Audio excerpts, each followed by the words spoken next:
Kalau kita mulakan dalam emas pada usia 25 tahun dan konsisten simpan 1 gram sebulan dalam akaun Mas Gap selepas 30 tahun, masa umur kita 55 tahun, kita sudah ada 360 gram emas. Kalau ikut nilai hari ni, 360 gram bersamaan lebih kurang 220,000.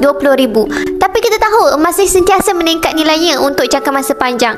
Jadi tak mustahil nilainya boleh cecah 500,000 ataupun lebih pada masa depan. Nak nampak gambaran sebenar, pada tahun 2013, 290 gram emas ni cuma bernilai RM37,500. Tapi pada tahun 2025, jongkong emas ni sudah pun meningkat nilainya kepada RM150,000. Nampak tak betapa kuatnya kuasa emas dalam melindungi nilai kekayaan kita? Sebab tu saya yakin emas ni sangat sesuai dijadikan sebagai dana persaraan yang kedua. Kalau kita mula menyimpan emas daripada sekarang, kita tak perlu risau lagi bila dah bersara nanti. InsyaAllah boleh bersara dengan lebih tenang dan selesa. Jadi jika tuan-puan nak bermula menyimpan emas bersama dengan Public Gold, boleh dapatkan bimbingan daripada saya. Boleh rujuk pin video saya untuk daftar akaun Mas Gap Public Gold secara percuma, dan saya akan bantu tuan-puan untuk mulakan simpanan emas. Follow kami rapat-rapat untuk ilmu emas dan kewangan. Mantap!